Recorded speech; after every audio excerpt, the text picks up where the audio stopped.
You are listening to Beyond the Wheel, a podcast about the people and ideas that drive the RV community forward.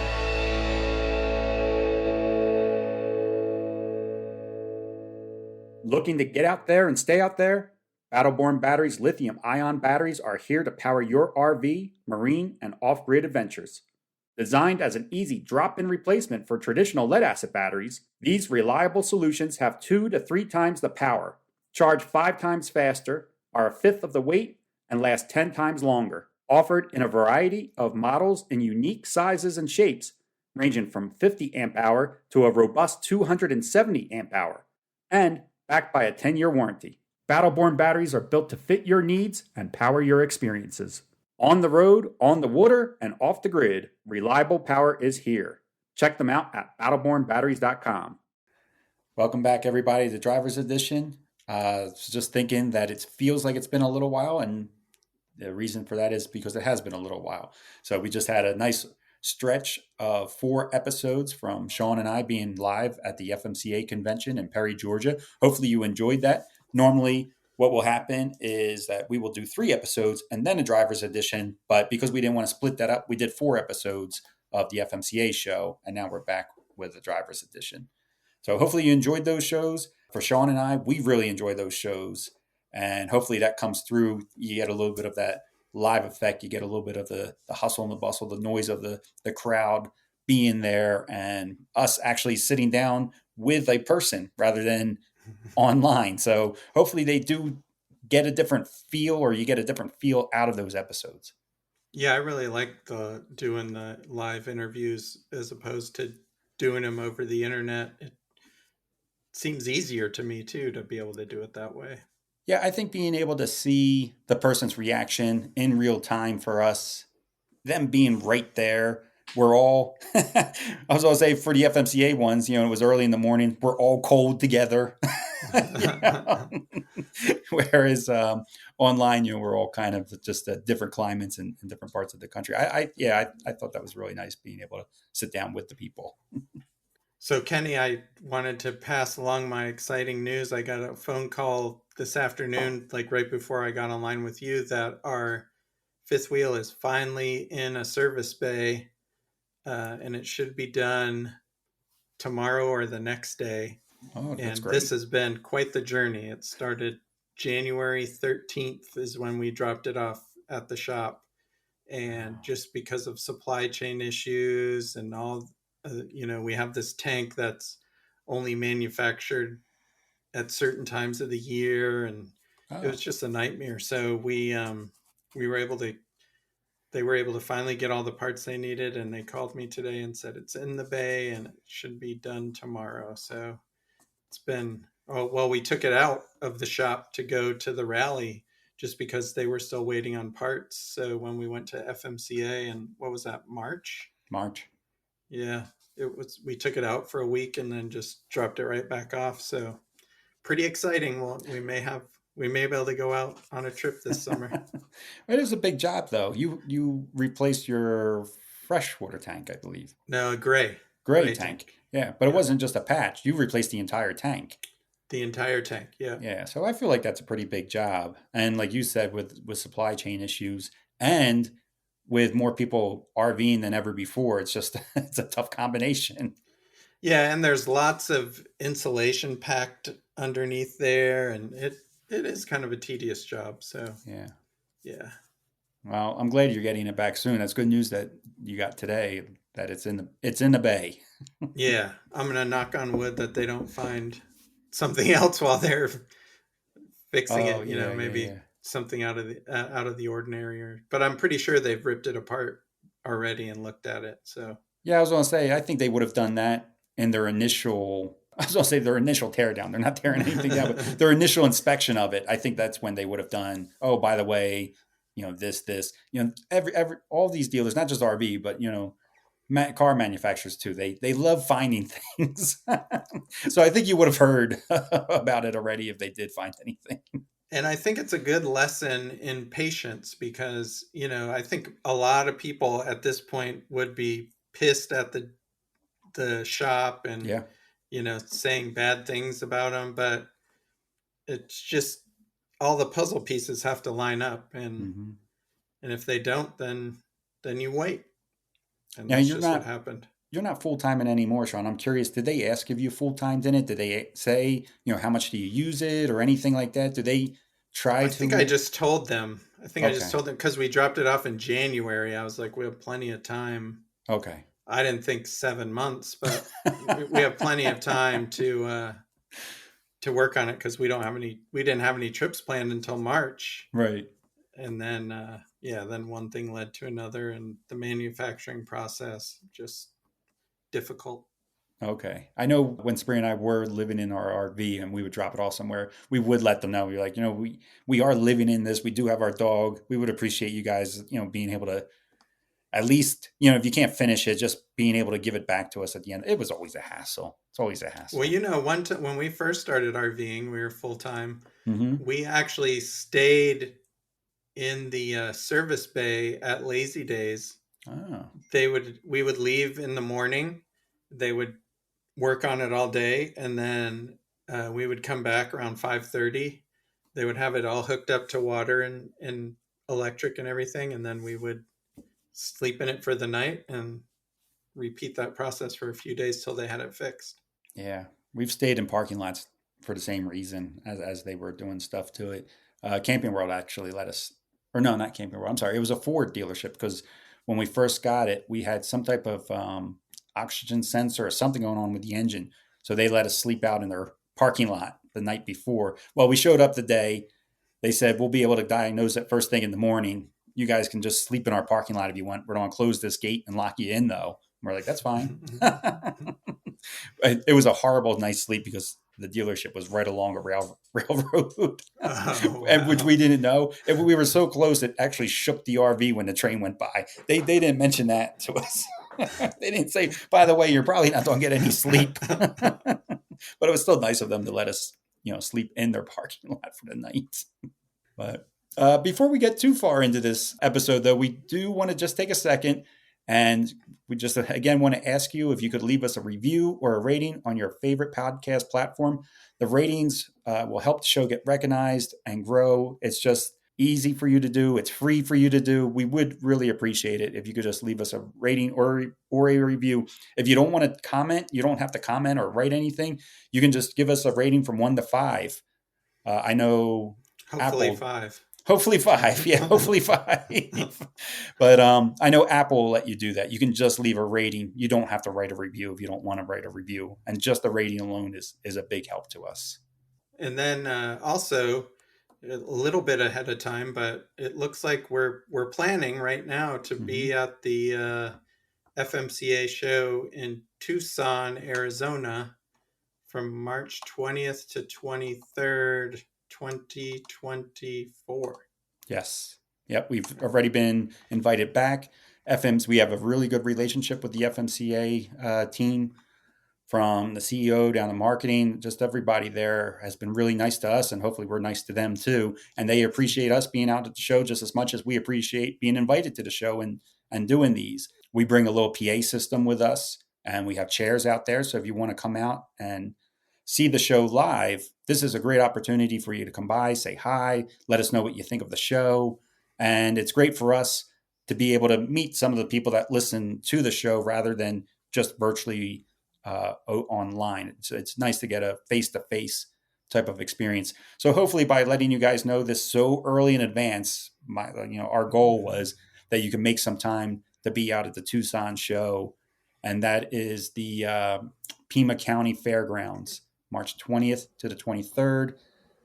And I believe you can register for that right now. I think that's up, and I think registration is already open. I feel like they do that a whole year in advance. Oh, yeah, I don't know. Maybe. Yeah. Go to the FMCA website and check out the show and see what's going on. So ask your question, Kenny. So my question is, I read this online and I thought this was kind of peculiar. Apparently, it is legal in 22 states to ride in the back of a towable, either a bumper pull or a fifth wheel. Depending on the state, out of those 22, it's different. Some will allow it only to be a fifth wheel. Some don't care what it is. But I'm just curious, would anybody actually want a person to ride in the back of their towable. Just because it's legal, I don't think makes it a good idea. Yeah, not if I liked them, I wouldn't. Yeah. And, the way that Sean and I, we were actually talking about this earlier, the way that Sean and I were looking at this is that they're not passenger vehicles. They don't have seat belts. They don't have airbags. They don't have the suspension to be riding around back there. I just, I think, yeah, it's not designed. It wouldn't be a smooth ride. I mean, even if we're on interstates, when we park our fifth wheel and go inside for the first time, there's a little bit of disarray in there. You can tell it's been driven. And so if you're a person sitting in there, I mean, I wouldn't even let Toby be in there when it was going down the road. It just doesn't seem like a good idea. yeah, and I feel like California, one of the states that are kind of strict on everything, but California is one of the states that will let you ride in the back of your fifth wheel. It's got to be a fifth wheel only. It can't be a bumper pool, which I don't really see what the difference is once you're towing behind. You're towing behind. I mean, you're not allowed to ride. So, I have a motorhome and I pull a car behind me. I'm almost 100% sure it's not legal in any state to have a person sitting in that tow vehicle. And that tow vehicle at least has a seat belt and it has airbags, although I don't know if they would deploy while being towed. Probably not, because the car's not on.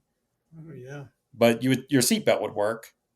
And it has the suspension made to be a passenger vehicle, but you're not allowed to. I don't know. I personally wouldn't. Isn't one of the rules, Kenny, that you have to have seatbelts in there? The for your towable? Ooh, did it say something about that? I mean, but none of them do. So maybe that's not a rule. Yeah, I don't think towables have them. And two, you can't even look inside them. Like if you were driving past a cop wouldn't even know anybody was in there, to let alone to be able to check a seatbelt. You would only be able to check if you were in an accident, I guess. And I guess if you've ever looked at these after they've been in accidents, a seatbelt's not going to help you. Doesn't even help. Yeah, they get torn apart.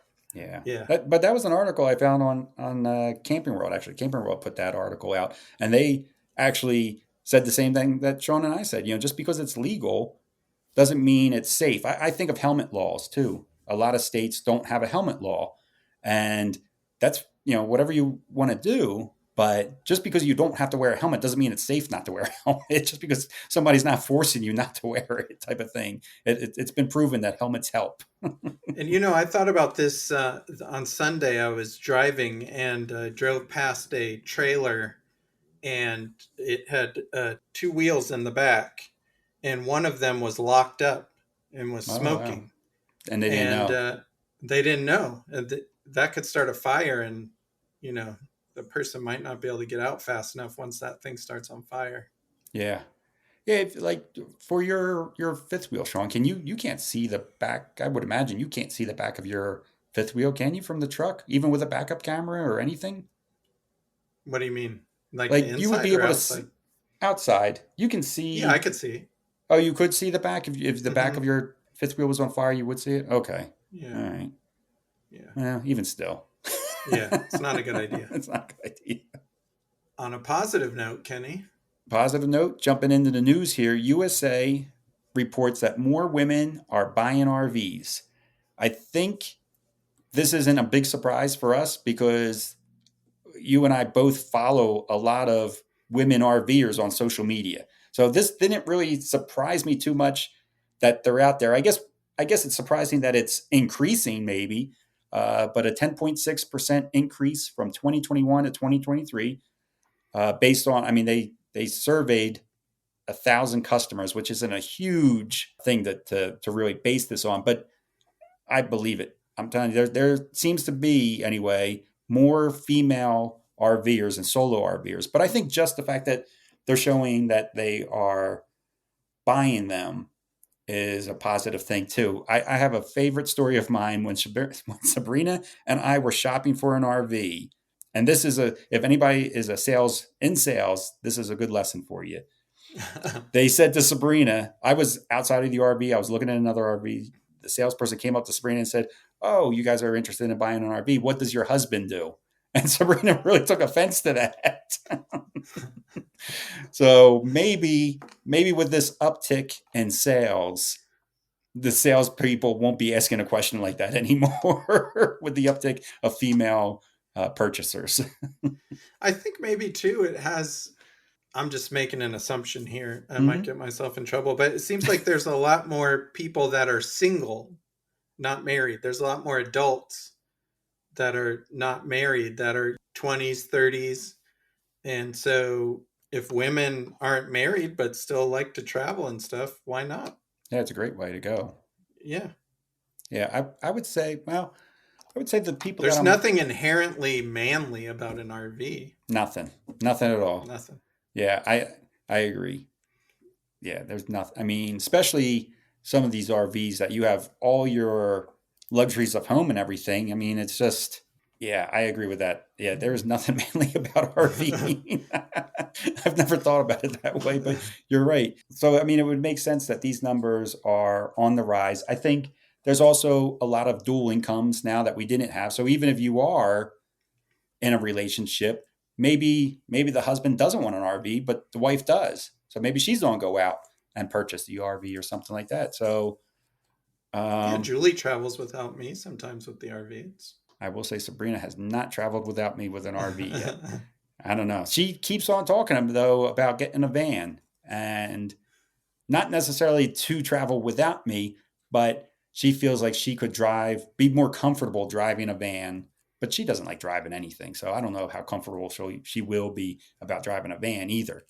But for her, that's the route that she would go. She would go with a Class B, maybe a small Class C, something like that.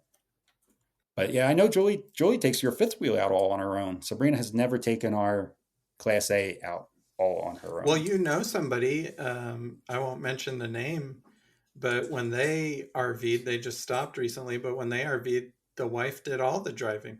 Yes. The Yep. husband didn't do any of it. 100% of Yeah. the driving she did. Yeah. But Yeah. they were both military, and her job in the military was, you would have to help me out, Sean. Um, Her job was to drive vehicles. I don't know what type of job that is, transport maybe or something like that. So she was very familiar with driving. She enjoyed driving.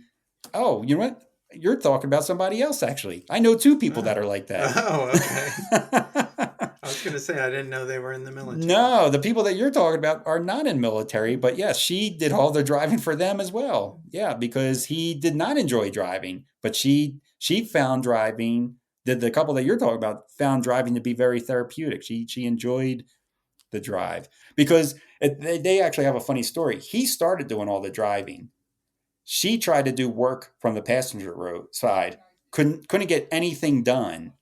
And he was giving her a hard time about not getting work done, I guess. And she said, "You think it's so easy over here? Why don't you try sitting over here?" And they never flipped back. She said once she got behind the wheel driving, she liked it so much that that's all she did. So that's positive news, I think. I think that's real Yeah. positive news. And Yeah. also in this article, again, this was from USA Today. They said, historically, the RV market has been dominated by older white men. And this uptick in sales for females is a way that the lifestyle is getting a younger, more diverse look to kind of match what America looks like now, not just. Yeah. I think it's a good thing. I definitely think it's a good thing. I know I tease Sabrina all the time. I'm like, whenever we go to shows or a campground, everybody looks like me. White, older white guy with a beard. Like it's Yeah, just that's true. everybody. I mean, not everybody, but it's a lot. She'll show me pictures on Instagram every once in a while, and she'll be like, "Oh, I thought this was you, but it's so and so." No, it just looks like me. I look like everybody. I'm just one of those faces sometimes too, I guess. I also found this article to be pretty interesting. And I titled it "How the Other Half Lives." So I think a lot of times when people are talking about the RV life, it's usually like followed up by, well, it's so much cheaper than traditional living or cheaper than average vacations. And I know for Sabrina and I, when we full time, that wasn't the case. It was about the same what we were spending in our apartment once you factor in fuel and insurance and stuff like that. But that's a whole other story. But most of the time people would say to us, "Oh, RV life is so much cheaper than our traditional life," or "We RV because it's cheaper." But I wanted to share this story because in RV Business, they had an article about a park called Haven Park in Marina, and they're selling lots, just a lot on their property for $729,000. And it's not a big lot. It's not It's a big like lot. an RV lot. It's It's a parking space. It's a parking space. And it kind of made me think, well, what's the most we would spend on a parking space? Or what's the most you've ever spent even for a one night stay at a campground? I think the 729, I could never imagine putting down $729,000 for a parking space. I think that just totally blows my mind. The nice thing is when you're not there, you can rent it out. Yeah, but they said So that you can recover some of your costs. But yeah, some of it. 729 is a lot. Yeah, I mean, 720. I didn't even pay half that for my house. Same. And Yeah, I've same here. 1.25 acres. Yeah, I'm telling you, it's that's why I labeled that. That must be how the other half lives. I don't know who's got money to put down $729,000 on a parking space. And you're right, you can, when you're not there, you could rent it out. But according to the park, they said that their rates are about $155 a night. So at $155 a night, I did the math right before we came on here, and now I can't find where I wrote it down, how many years that would take. But it was at 100, if you rented it out every single night, it would take you so many years that you would never, I mean, you would eventually recoup your money, but it's not an investment type of thing. It's not at $155 a night. You're not getting that $730,000 back. And it is a beautiful resort. If It's you look very at nice. Haven Park and Marina online, they have massive yachts that are parked right next to where the RVs are. I mean, it's in like Fort Lauderdale, Florida. So for snowbirds and stuff, it'd be an amazing place. They have like a lounge and a heated pool, I think. Yeah. Some cool rentals, like nice boat rentals. But yeah, it's expensive. And yeah, that's a lot of money. It's a lot of money. But if you have it. But if you have it, yeah, and you want to spend your money on something. I was thinking, since the place allows, so they're called a motor coach resort, but they allow A's, B's, fifth wheels, and towables in there. You could spend like your 729,000 and pull up in like a, just a cheap travel trailer and park in there. I wonder what they would like. I wonder if you have to I bet promise you there's an age limit. It's 10 years, Okay. or you have to have pictures. But I wonder if you have to like promise to keep your RV like in tip top shape in order to, like, there's got to be some almost like a HOA rules or something associated with buying it. I bet there is. And like Sean said, it is a super nice campground. It actually rates a 10, 10, 10 from Good Sam. Just to give you an idea, there's less than 1% campgrounds receive that rating of a 10, 10, 10. So, I mean, it is a super nice campground. Nice. Yeah. I mean, I think $155 a night. I would pay the $155 a night to stay there. I think that's reasonable, only because I know other people would be like $155 for a campground stay is not reasonable. But when Sabrina and I stay in San Diego to go visit family, we've paid $150, $140 at some campgrounds in San Diego. And literally it was a parking lot, and we shared a campfire pit with like 3 other RVs. It was not nice at all for $140 a night. So I'm thinking for $155, and this place is absolutely beautiful. Tiki hut and the dog park and climate controlled showers and gym, kayak, paddleboarding, pontoon boat rentals, everything. Like $155 a night, it's a nice location. I'd pay the $155 to stay. Yeah, they also have charters. Like you can go on a charter with like some fancy boats. So it's a nice resort. It's a nice resort. But yeah, I'm not sure I could justify spending $730,000 on a parking spot. That's how I look at it as a park. I wonder, Sean, I didn't even see it mentioned in the article. I wonder if does that include all your utilities? Or are you paying utilities on top? I bet you are. I bet it doesn't include any utilities. I bet you're owning a lot. And you know what else the article didn't say? If it was deeded or not. or Oh if yeah, it it's didn't say it that. didn't say that either. These are two important questions. If you guys are interested in buying land or property or a lot, when you go to these RV parks and they sell them, find out one, is it deeded or not? That's a big deal. You want the lot to be deeded. And two, ask them if any utilities or amenities are included in that purchase.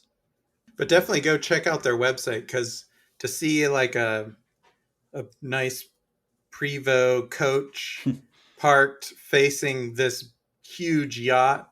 You know, they have some huge yachts that are parked there. It's pretty cool. Yeah, it's nice. It's definitely nice. In fact, I'm going to actually add it to the list of places that I would like to check out someday. I'll go there and visit if they let me in. I might, I might not make it. I also wanted to talk, or we wanted to talk a little bit about new products that we just read about. One that I'm really interested in about, and I think I'm going to have to contact Jordan over at Echo One Adventures and see if he knows anything about it. But Lippert is starting a new awning. It's going to be a flexible solar awning, and in its rolled up position, it'll add 200 watts of solar to your RV. So riding down the road, just parked at a Walmart, whatever, you get 200 watts of solar in its rolled up position. And then once you deploy it, you get 300 watts of solar. And you would think that number would really maybe triple, but it's only a small strip or a small section of that awning that is covered. What they're using is a flexible fabric made by Renogy. Renogy is providing the solar fabric, and it's only maybe 36 inches from where your awning is mounted to the face of the awning. It doesn't take up too much of the awning, but who knows? Maybe in a couple of years from now, that whole awning might be a solar panel and not just 36 inches of it. So, but I was really impressed by that. I was like, oh, 200 extra watts at all times. And then when I park, I get 300 watts. I thought that was pretty good. Yeah, it'd be nice not to have to put anything on your roof anymore if they could keep, innovating. And you could have, I mean, imagine the amount of solar, because if you look at it, you're right, it's not a very big portion of the awning. So as technology improves and they're able to engineer the awnings to be more solar, I mean, you could eliminate having to put panels on your roof. Yeah. And so this goes in place of your standard awning, which is nice. So you're not drilling too many new holes. I doubt that it matches up perfectly, but you're not drilling into your roof at least. Also, because it's on an awning system in the wintertime, you should be able to adjust the awning for a tilt. So you'd be able to pick up some additional power that you wouldn't normally from a rooftop, because you'll be able to angle your awning to pick up more of the sun's rays when it's not getting as high as it does in the wintertime. That's a good point, Kenny. I didn't think about that. I try, Sean. I try to think. And it's nice too that when it's in the folded up position, you're still getting some benefit. I think that's the best part. I think that's great that they were able to have that panel on there in such a way that you're getting more, 2/3 of it, right? You're getting 2/3 of Yeah. that power, even in the rolled up position. I think that's the most impressive thing, I think, is right there, is that you're getting 200 watts, even rolled up. The awning itself is going to be called, it looks like a Solera OG. And the OG stands for off grid, because I think they already have a Solera, if I'm pronouncing that right, awning. So this will be a Solera OG, and the OG stands for off grid. This is a Renogy. The thin panel that they're using is a proprietary, so it's Renogy's own thing. I would imagine this would probably save weight too, like compared to adding panels, like 300 watts of panel up on your roof would be heavier than this very thin panel, that you 300-watt thin panel that you're putting in your awning. Most people have awnings anyway. Yeah, So, yeah. I mean, it's just it would just be part of it. It'd Nothing just be part extra. of it. Yeah, Yeah. you might be gaining, I don't know, a little bit of weight from it, but nothing like what you would be adding from panels. It made me try and think of any other accessories that you would get that you could add this type of solar to. And I I couldn't come up with any.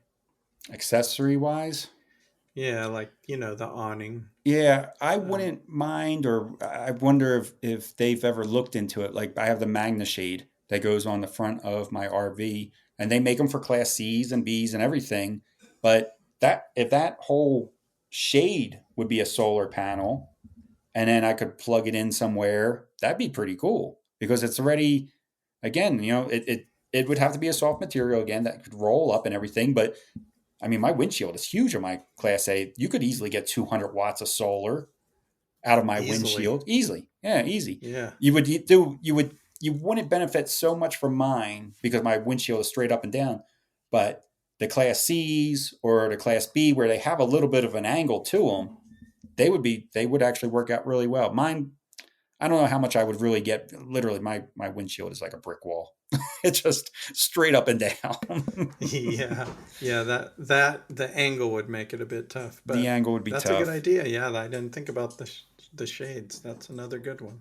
What made me think of it is I just saw a video from Where the Russos, and they carry portable solar panels that they roll out, and they're flexible and they roll out. And when they're parked somewhere, they roll them out so that they cover their windshield. So it gives Oh, them really? privacy, and it's also their solar that way. Yeah, gives them a little privacy, keeps the inside of the camper cool. So that's what made me think. I wonder if Magna Shades ever thought about anything like that. And then we got a report from KOA that I found this really surprising that campers are embracing artificial intelligence in a what made me think of that as so surprising is that I don't ever think of the RV industry as leading in Advanced. technology or Yeah. advanced. I always feel like we are lagging behind. Like things will come out for a home and then 15 years later we'll get it in RV. Like how long have we had smart thermostats in a house? I mean, years and years and years. And not until like MicroAir came out with their Easy Touch did we start getting smart thermostats in the RVs. And that was maybe 3, 4 years ago, maybe. This is where the one of the benefits of the pandemic, because a lot of people found that they could work from the road. And so you have a lot of these very smart tech people who moved out of their offices and went into RVs and stuff, and they're developing some really good technology for RVs to make their lives better.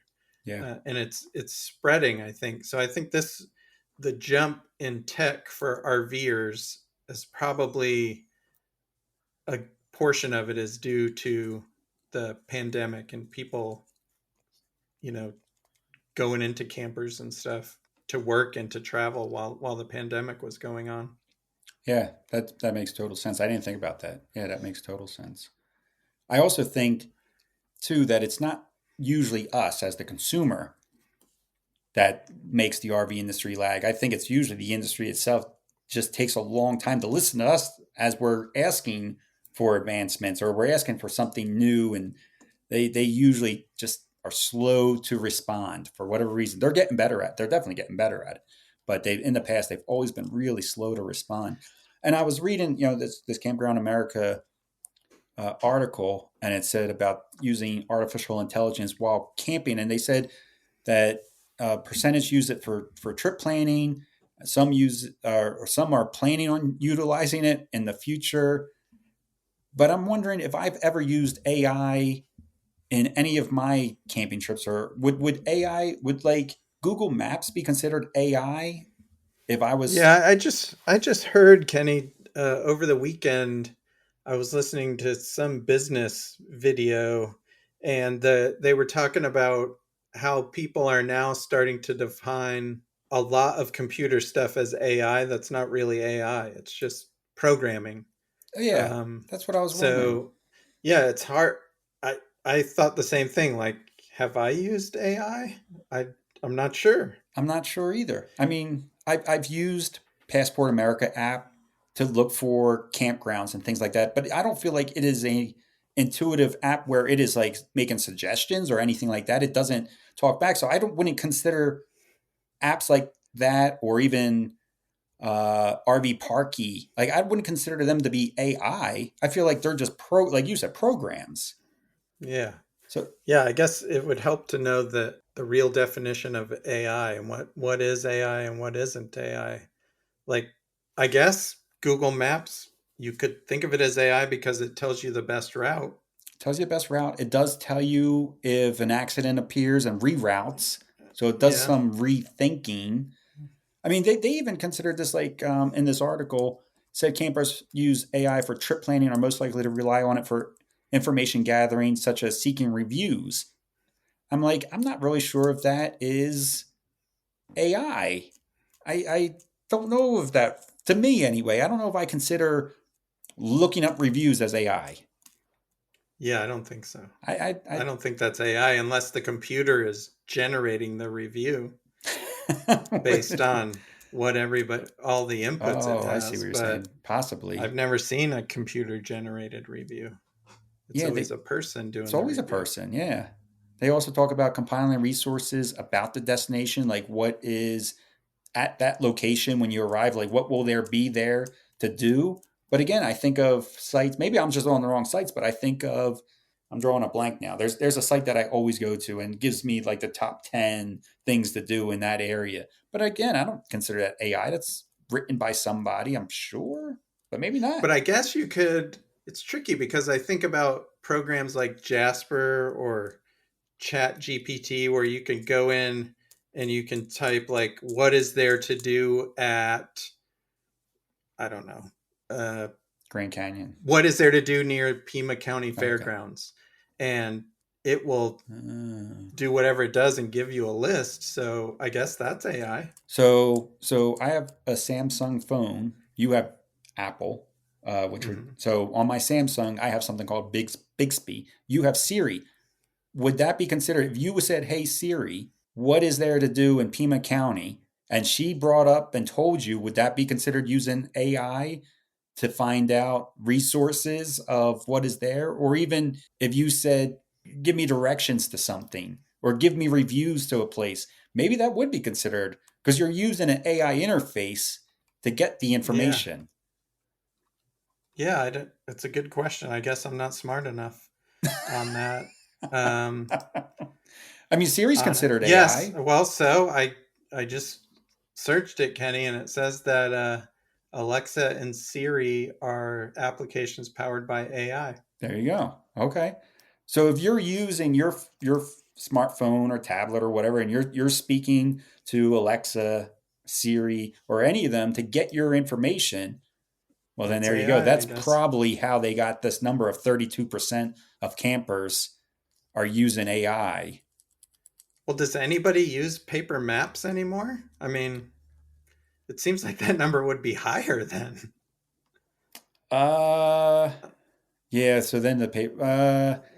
Yeah. So there must be a line that we're missing. There must be Yeah, a component that we yeah. are missing to where that line is drawn for AI and If somebody knows, can educate Kenny and I on AI for RVing, let us know. we're giving you a lot of work in this episode. We're asking you guys, what's the most that you've ever spent for a campground? We we also want to know what was the first question. Oh, would you let anybody ride in your towable? And now you don't Yeah. have to let us know what is AI. What defines an AI program, and why is it at 32% and not higher or lower? Like where is this line drawn? Yeah. It's confusing to me. It's confusing to me too. The whole AI movement is kind of confusing to me. I'm old school. I've seen Terminator too many times. I'm always nervous when they're talking about AI and how much it can do for us. I was like, yeah, but how much is it going to do to us? Another interesting article because we just had them on the show. We had Cummins Onan on the show, and they're obviously people know them as the manufacturer for RV generators, either the built-in ones or the portable ones. But one of our questions for them when they were on the show was about regulations and how do they keep in front of regulations and stuff like that.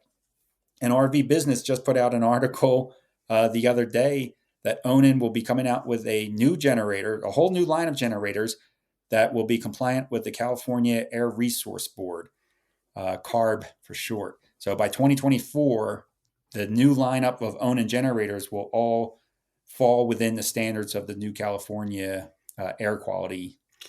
This is great because I remember when California came out with that rule a few years ago, Yes. a lot of people were worried that they wouldn't be able to have a generator. Yep. So this is awesome news. When I read this, I was like, yes, somebody like is working on it. It's a shame that, well, I don't know if it's a shame or not. To me, it's a shame that, well, two shames. Number one, that California is the only state that has this, and why aren't other states creating the same rules? And number two, California is the only one with this. So now manufacturers are having to design something that's just meeting the California regulations. So it doesn't say in the article, but I would imagine it's going to be a little more expensive than the generators we have now. That's yeah, I would guess that too. They said they did some mechanical changes to it. They did some engine calibrations, and that they were. I mean, it's a good thing and a bad thing. I agree with you, Sean. I mean, because of this, it says that now it's going to have a significant emission reduction. So it kind of forced a pretty big player in the industry to make these changes, and these are changes for the good. We did ask them, do they usually, how do they spring these things upon you? And they did say that they usually give them a couple years notice, so that at least they do get a little bit of time to think of it. And because of this, though, Sean, also in the same article, they are so all of their new generators will be able to pass that California air quality standard, but they're also coming out with even a more advanced generator, and it's going to be their 4000. So before that, it was just a QG quiet generator 4000. Now they're going to be coming out with a QG 4000i, and that's going to have an electronic fuel injection. It'll be a permanent magnet alternator. So it's going to be quieter, more efficient, and it's going to have a 50% reduction in hydrocarbon and nitrogen and carbon dioxide emissions. So it's going to be 50% less emissions at the same time being quieter and more fuel efficient. So I wonder, like, that must have, once they were trying to mess with their standard line, and they did some mechanical changes and they did some fine tuning, that had to make them maybe spark this idea too. Well, let's see how much further we could take it. I wonder. Yeah, well, I remember when we were interviewing them, we asked what drives the change, and they said it's mostly regulatory stuff. So, I mean, it's a good thing to improve the, I guess, environmental friendliness of these emissions. But on the same hand, why is California the only one with these rules? Yeah, I thought that one was a little too strict, to be honest. I'm all for, improving the environment and conditions and stuff like that. But when they came out and said, they were going to ban like all small engines, generators, that's a pretty harsh step. I feel like everybody needs baby steps to get to a goal type of thing. So this is great though. Yeah, this is really good news. Yeah, I don't think even my lawn tractor would be banned in California when this came out. Yeah, they were going to be very, very strict. So I think this is a good step in the right direction type of thing. Maybe other states can jump in and do similar, because I'm sure it cost Onan a ton of money. I'm sure it cost them a fortune, but the results are really good news. So I think if you're going to buy an RV in 2 or 3 years, I bet this is the standard for the generator that's in there if you get one. It will be a standard now. Yeah. Yep, yeah, that new one. The I would not be, but that other one would be. I'm curious to hear that 4000i when they say it's quieter. I wonder how much quieter, because I think generators in general over years have been getting better and better and better. So I'm curious to hear what that 4000. Maybe they'll have one in Tucson. Onan's a big supporter of the FMCA show, so I wonder if they'll have one in Tucson for us to listen to. I know they had a really big display. Hope. What's that? I said we can only hope. Yeah, it'd be great.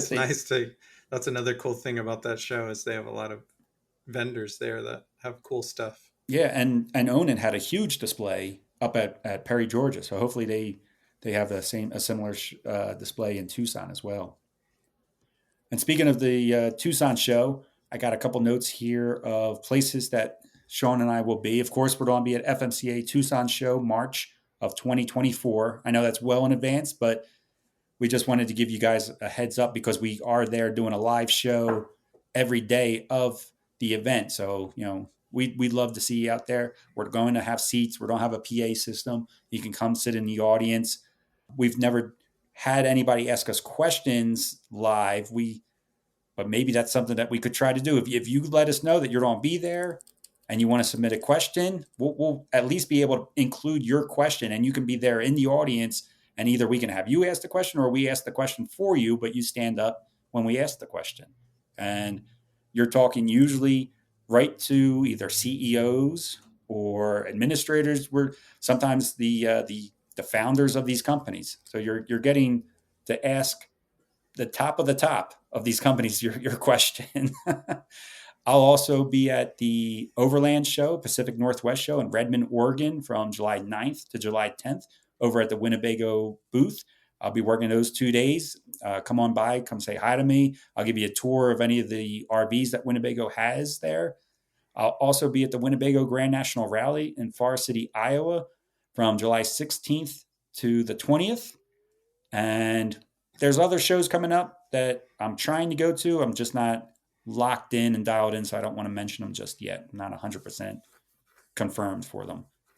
Yeah, and we haven't made any plans since we've been unsure of when we're going to get our RV back. So I'll post it if we're going to be anywhere. But yeah, as of right now, we have zero plans.